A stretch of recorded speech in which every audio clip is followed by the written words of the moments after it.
और इस वक्त की बड़ी खबर एक्सक्लूसिवली आपको दिखा रहे हैं, बजट की कॉपी अब अंदर जाती हुई, क्योंकि आज सौगातों का दिन है। जरा देख लीजिए, ये वही तस्वीर, वही उम्मीद का पिटारा अंदर जाता हुआ सदन में। बेहद अहम तस्वीरें सबसे पहले एक्सक्लूसिवली आपको दिखा रहे हैं।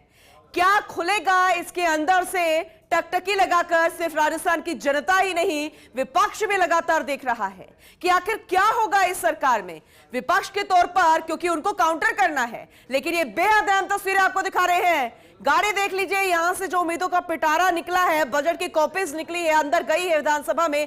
ये बेहद महत्वपूर्ण, क्योंकि 11 बजे इसे ही पढ़कर सुनाया जाएगा और इसके अंदर जो लिखी गई बातें हैं वो योजनाओं का रूप लेकर जनता को राहत प्रदान करेंगी। क्या कुछ खास होगा वो आप तक पहुंचाएंगे, दिखाएंगे। बजट की टीम पहुंच चुकी है, 9 बज चुके हैं और ऐसे में बजट की कॉपी अंदर पहुंच गई है। अब धीरे धीरे सभी, सत्ता की बात करें, विपक्ष की बात करें, तमाम दिग्गज पहुंचेंगे, मुखिया पहुंचेंगे, उप मुख्यमंत्री पहुंचेंगे और उप मुख्यमंत्री और वित्त मंत्री के तौर पर दिया कुमारी 11 बजे वही बजट की कॉपी पढ़कर सुनाएंगे। बहुत सारी चीजें ध्यान में रखने वाली बात होती है जब बजट को पढ़ा जाएगा, बताया जाएगा कि क्या कुछ खास है, इस पिटारे में से क्या निकलेगा, कितने मिनट्स वो पढ़ेंगे, कितने उन्होंने ब्रेक लिए, क्या खास है, टेक्निकली चीजें क्या है, अकाउंट से रिलेटेड क्या कुछ खास है, बहुत सारी ऐसी चीजें। और फिर वो प्रधानमंत्री नरेंद्र मोदी की 4 जातियां, जिसे कहा जाता है किसान, युवा, गरीब और महिलाएं, क्या कुछ खास इसमें निकलेगा। और ये इसलिए भी, बजट की कॉपी जरा देख लीजिए, ये वही हाथ में बजट की कॉपी है जिसे आज पढ़कर सुनाया जाएगा, जिसमें योजनाएं हैं, जिसमें राहत है, जिसमें उम्मीद है, जिसमें सपने हैं जो आज पूरे होंगे प्रदेशवासियों के। 4 कार्यकाल ऐसे हैं जिसके बाद पहली बार ऐसा हो रहा है कि केंद्र सरकार से पहले राज्य सरकार का बजट आने वाला है। और ये इसलिए भी महत्वपूर्ण है, इसलिए भी खास है, तो इंतजार करना होगा केंद्र झोली में क्या डालती है भारतवासियों के। लेकिन इससे पहले राजस्थान की सरकार क्या देगी झोली में राजस्थान वासियों के लिए, यह भी महत्वपूर्ण। देखिए कितनी सिक्योरिटी में कितने लोग, पूरे बजट की टीम यहां पर पहुंच चुकी है। बेहद महत्वपूर्ण तस्वीरें। वरिष्ठ योगी ऐश्वर्य प्रधान हमारे साथ जुड़ चुके हैं, ज्यादा जानकारी उनसे लेंगे। ऐश्वर्य, ओवर टू यू। देखिए, यहाँ पर हम विधानसभा में हैं और विधानसभा में बजट की कॉपी आ गई है जिनकी सभी को प्रतीक्षा थी। इस बार क्या कुछ खास रहने वाला है, इस बात की प्रतीक्षा, जिनकी सभी को प्रतीक्षा थी, इस बार क्या कुछ खास रहने वाला है, इस बात की प्रतीक्षा। और अब जो वक्त है वो कितना सा रह गया है, आप जो देख सकते हैं कि 8:58 हो चुकी है। ठीक 2 घंटे 2 मिनट बाद प्रदेश का बजट होगा और उस प्रदेश के बजट में इस बार क्या स्पेशल होने वाला है, क्या विशेष होने वाला है, इसकी सबको प्रतीक्षा है। युवा वर्ग हो, किसान हो, आदिवासी हो, महिलाएं हो या फिर व्यापारी वर्ग हो, हर कोई उम्मीद लगाकर देख रहा है। लेकिन सबसे ज़्यादा अगर किसी को उम्मीद है तो वो है युवाओं को। युवा रोज़गार को लेकर इस बार प्रतीक्षारत हैं कि रोज़गार को लेकर क्या कुछ फैसले होने वाले हैं, क्या किस तरीके की घोषणाएं होने वाली है जिनके आगामी दिनों में फैसले होंगे। हम विधानसभा में हैं। विधानसभा में आज का दिन इसलिए भी महत्वपूर्ण है कि पहला बजट इसे कहा जाए। अभी मेरे साथ पंकज सोनी भी है। पंकज सोनी लगातार अपडेट दे रहे हैं। क्या लगता है इस बार क्या स्पेशल आपके पास है जानकारी कि क्या स्पेशल देने वाले हैं भजन लाल जी? देखिए, पहले जो हम बजट की बात करें तो पेपरलेस बजट इस बार पेश हो रहा है विधानसभा में। यानी जो पिछले जो सदस्यों को कॉपी में मिला करती थी वो भी सॉफ्ट कॉपी दी जाएगी, यानी वो लैपटॉप और अपने टैब के जरिए इस बजट को देख सकेंगे। और जो अब की बार जो प्रतियाँ छपाई जाती है वो प्रतियाँ इतनी मात्रा में नहीं छपाई गई है, कुछ जो फार्मेलिटी की फाइल कॉपियाँ होती है वो छपाई गई। और बात जहाँ तक बजट की की जाए तो कुछ तो आप जो एक पहले ट्रेलर आप देख चुके हैं, 4 महीने का जो लेखानुदान था उसमें भजनलाल सरकार का ट्रेलर आप ये देख चुके हैं कि किन मुद्दों पर और किन पॉलिसियों के तहत आगे का बजट आने वाला है। बात आपने रोजगार करी तो पहले ये सरकार ये घोषणा कर चुकी है कि हर महीने जो भी वैकेंसी होगी उसके अकॉर्डिंग। देखिए फूल जो है ये आज के दिन विशेष तौर पर गुलाबचंद कटारिया आज आने वाले हैं, तो वासुदेव देवनानी गुलाबचंद कटारिया का स्वागत करेंगे। और चूंकि अब असम के राज्यपाल है और मुख्यमंत्री स्वयं भी भजनलाल शर्मा हैं, वो भी उनको बुके देकर उनका स्वागत करेंगे। क्योंकि गुलाबचंद कटारिया के लिए भी आज का दिन महत्वपूर्ण है, क्योंकि भैरव सिंह शेखावत से लेकर अशोक गहलोत और वसुंधरा राजे तक का दौर उन्होंने देखा, लेकिन भजनलाल शर्मा का दौर वो विधानसभा में रहते हुए नहीं देख पाए, लेकिन इस दौर को वो देखेंगे आज। मैं वापस पंकज के साथ जुड़ता हूँ। पंकज, देखिए, और जो ये बजट का जहाँ तक सवाल है, ये बजट केंद्र से पहले पेश किया जा रहा है। हालांकि केंद्र में की जो राज्य की करों में हिस्सेदारी है वो पहले ही घोषित केंद्र कर चुका है। लेकिन ये आपको बता दें, हम अपने दर्शकों की जानकारी के लिए बता दें कि ये बीजेपी सरकार में ये परिपाटी रही है। कई बार बीजेपी सरकारों में केंद्र सरकार से पहले बजट दिया गया है। 1991 में भैरों सिंह शेखावत ने और 96 में भैरों सिंह शेखावत ने 2 बार इस तरह का बजट दिया है। उसके अलावा 2008 में वसुंधरा राजे ने भी केंद्र के बजट से 4 दिन पहले राज्य का बजट रखा था। और अब एक बार फिर इसी तरीका दृश्य आप यहाँ देखेंगे राजस्थान विधानसभा में, जब केंद्र का बजट 23 तारीख को आने वाला है, उससे 13 दिन पहले राजस्थान का बजट जो रखा जा रहा है। और जैसे आपने बताया 11 बजे के करीब दिया कुमारी वित्त मंत्री के तौर पर इस बजट को रखेंगे। उप मुख्यमंत्री हैं, लेकिन वित्त मंत्री का जो प्रभार है वो उनके पास है। एक और मैं जानकारी यहाँ पर देना चाहूँगा। जानकारी ये कि आज का जो दिन है, आज के दिन की विशेष तैयारियाँ भारतीय जनता पार्टी ने की है, यानी सत्ता पक्ष ने विशेष तैयारी की है। मुख्यमंत्री भजनलाल शर्मा देर रात तक संवाद करने में जुटे रहे, जिनमें संसदीय कार्य मंत्री या मुख्य सचेतक या फिर मंत्री, इन सभी को एक मैसेज भी था कि जैसे ही बजट वैसे तो आउट ऑफ सिलेबस तो नहीं है बजट के, लेकिन टेक्निकल एक सवाल है। प्रोसेस जरा समझाइएगा। जैसे कि हमने बजट की कॉपीज अभी सदन के अंदर जाते हुए देखी है, कई बार ऐसा हुआ है, पिछले कार्यकाल का ही जिक्र कर लेते हैं, पिछली सरकार का, जब पुरानी कॉपीज भी पढ़ ली गई थी तो सिक्योरिटी, एक प्रोटोकॉल, एक प्रोसेस, एक तरीका होता होगा ना उसकी सिक्योरिटी का, जरा उसे भी समझाइएगा।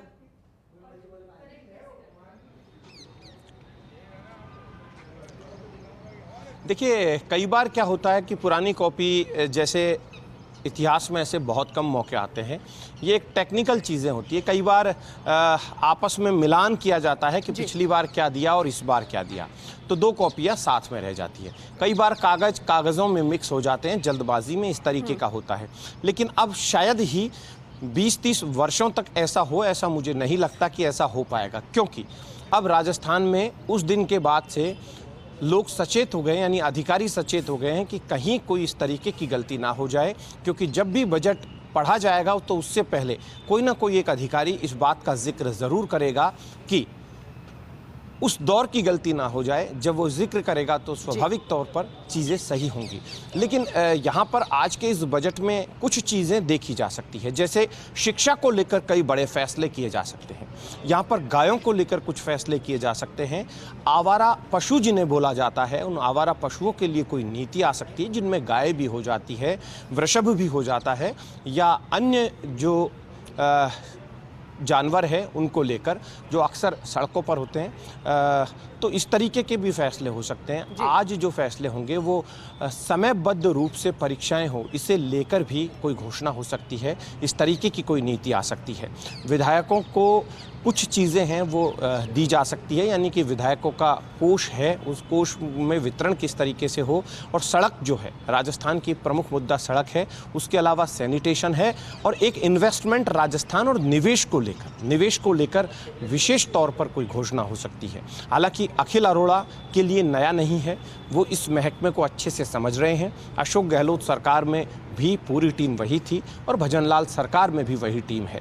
बस उस क्यों पंकज, मेरे से पंकज भी सहमत होंगे, बस उस पैसे को रोटेट करना है और उस पैसे को वितरित करना है कि जो धन है उसका वितरण कहाँ कितना अधिक किया जाए और कहाँ से उस मद को कम किया जाए, और केंद्र प्रवर्तित योजनाएं हैं उनका सदुपयोग करते हुए उस धन की राशि को दूसरी योजनाओं में समायोजित किया जाए। इस तरीके की बात होगी। आज हम लगातार तमाम अपडेट्स देंगे।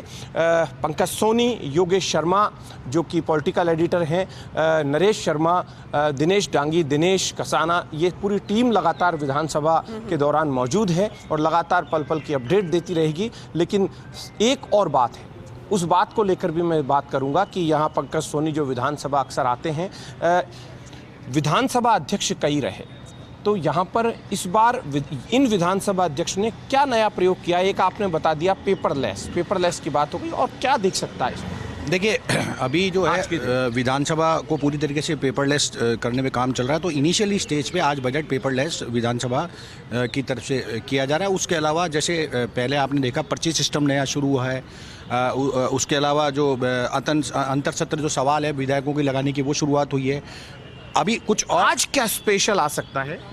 देखिए, आज जो है स्पीकर की भूमिका इतनी ही रहेगी कि बजट ठीक तरीके से पढ़ा जाए और उसमें व्यवधान उत्पन्न नहीं हो।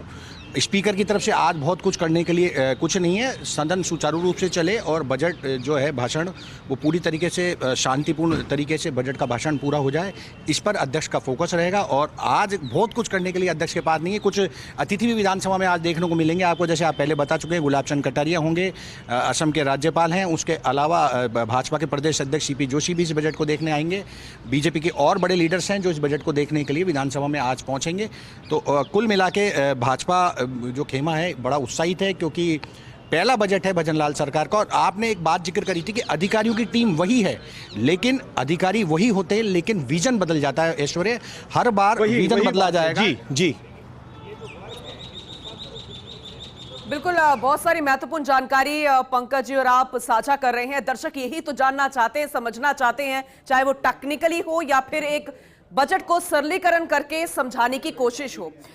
ऐश्वर्य, जरा ये भी बताइएगा, क्योंकि इससे पहले चाहे मुख्यमंत्री हो, उप मुख्यमंत्री हो या फिर तमाम मंत्री हो भजन सरकार के, उन्होंने हर वर्ग के साथ एक बैठक की है, दिल्ली तक गए हैं, केंद्रीय मंत्रियों से मुलाकात की है और फील्ड में जाकर भी घूम घूम कर जानकारी लेने की कोशिश की है। तो मानकर चलें कि उसका भी एक झलकी के रूप में वो पैटर्न जो है वो नजर आएगा।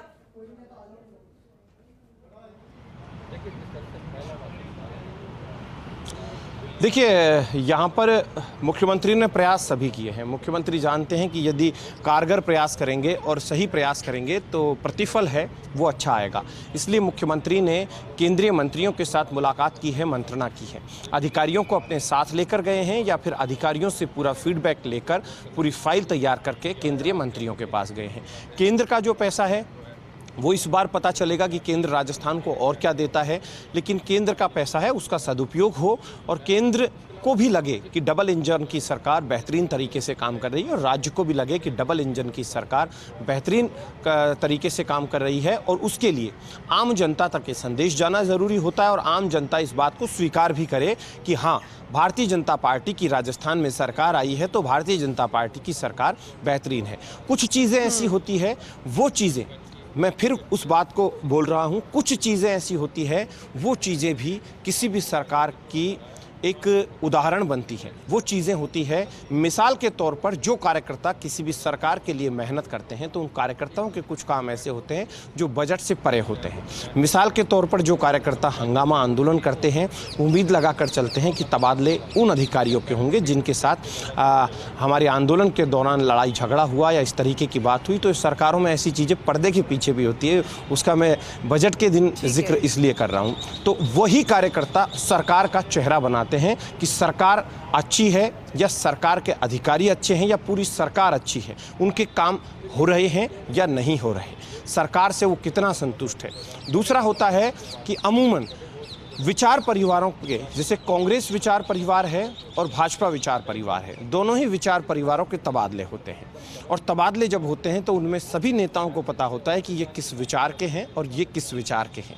तो वो तबादले कर दिए जाते हैं और तबादलों के बाद जो भी सत्ता पक्ष होता है उस पर विपक्ष आरोप लगाता है तबादलों को लेकर। तो तबादलों को लेकर मुझे नहीं लगता कि ऐसी कोई नीति आए जिस नीति से कि कार्यकर्ता जो हैं वो मायूस हों, मुझे नहीं लगता।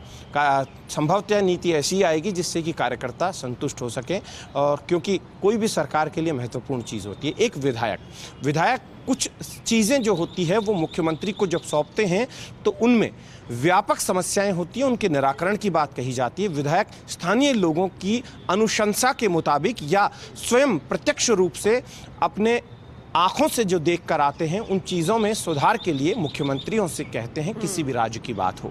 तो यहाँ पर भी भजनलाल शर्मा को विधायकों ने फीडबैक दिया है। तो दूसरा एक पक्ष ऐसा होता है विधायकों का कि उस पक्ष को अलग से कहा जाता है कि ये काम हमारे क्षेत्र में होना ज़रूरी है जिससे कि हमें चुनावी रूप से फ़ायदा होगा। सरकारें भी दो तरीके की होती है, कोई भी सरकार हो, एक सामने विकास की भी बातें करती है, लेकिन विकास से पर एक बात होती है कि वोट कहाँ पर बढ़ेंगे या घटेंगे। यदि वोट बढ़ रहे हैं तो उसके लिए क्या कार्य किए जाने चाहिए, और वोट घट रहे हैं तो उसके लिए क्या कार्य किए जाने चाहिए। ये भी सरकार के एक चेहरा होते हैं, सरकार की एक छवि बनाते हैं।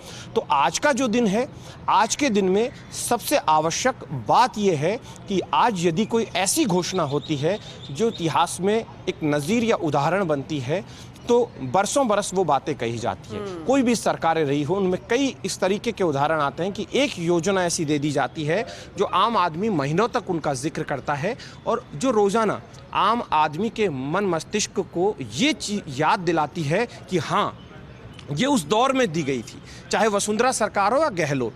मुझे याद आता है कि वसुंधरा सरकार में भी इस तरीके की कई योजनाएं दी, भामाशाह जैसी योजनाएं आई, अन्नपूर्णा रसोई योजना आई, तो अशोक गहलोत मुफ्त दवा योजना, निशुल्क जांच योजना, इस तरीके की योजनाएं लाए जिनका बरसों बरस तक जिक्र किया जाता रहेगा। मुझे नहीं लगता कि उनका कोई जिक्र नहीं करेगा। भैरव सिंह शेखावत का भी वो दौर रहा, तो अब भजनलाल सरकार का ये जो दौर शुरू हुआ है, इस दौर में क्या कुछ विशेष होने वाला है। पंकज के साथ भी मैं वापस जुड़ता हूं कि वो इस चीज को कैसे देखते हैं। पंकज, लगता है क्या कि इस तरीके की कोई ऐतिहासिक योजना आए जिस योजना में वाकई में लोग बरसों बरस तक उनके मन मस्तिष्क में ये चीज चलती रहे कि हाँ, उस सरकार ने ये दिया था। क्योंकि हर मुख्यमंत्री एक ऐसी योजना दे जाता है जिसको लोग बरसों बरस याद करते हैं। इस बार लगता है इस तरीके की कोई योजना आई। देखिए ऐश्वर्य, कई बार ऐसा हुआ है कि जो राजस्थान में योजना लागू की गई वो देश के लिए नज़ीर बनी, और बाद में देश की अन्य राज्यों ने भी उस योजना को स्वीकार किया। माननीय जो भैरव सिंह शेखावत थे, उनके समय पे अंत्योदय योजना लागू की गई थी, जिसको पूरे देश ने फिर बाद में काम के बदले अनाज के रूप में अडॉप्ट किया। उसके अलावा यानी समाज के अंतिम व्यक्ति तक किसी भी योजना का लाभ पहुंचना अंत्योदय योजना। बिल्कुल। उसके बाद अशोक गहलोत सरकार ने जो निःशुल्क दवा योजना लागू की थी, उसको भी पूरे देश भर ने अडॉप्ट किया। इनके सोशल सिक्योरिटी की जो योजनाएं थी अशोक गहलोत सरकार की, उसको बाद में देश के अन्य राज्यों में, यहाँ तक कि केंद्र सरकार ने भी उसको अडॉप्ट किया। जहाँ आपने वसुंधरा राजे की बात करी, भामाशाह योजना एक ऐसी योजना थी जिसको देखते हुए जो केंद्र सरकार ने भी उस योजना को आगे बढ़ाते हुए उसको लागू किया। तो ये निश्चित रूप से मानिए, क्योंकि इस बजट में भजनलाल सरकार का विजन दिखाई देगा। और एक खास बात जो हम बार बार दोहरा रहे हैं, इंफ्रास्ट्रक्चर के साथ लॉन्ग टर्म योजनाओं पर इस बजट में फोकस रहेगा, क्योंकि केंद्र से जो ये बजट प्रेरित रहने वाला है, केंद्र में भी जो है 2047 की बात की जा रही है। बहुत विस्तार से जानकारी दे रहे हैं पंकज जी। ऐश्वर्या, लॉन्ग टर्म और केंद्र को देखकर, क्योंकि अभी केंद्र सरकार का बजट आया नहीं है, नई सरकार का, उससे पहले राज्य सरकार का आ रहा है, और ये भी बेहद खास है। आप दोनों बने रहिएगा, आपसे लगातार हम चर्चा कर रहे हैं।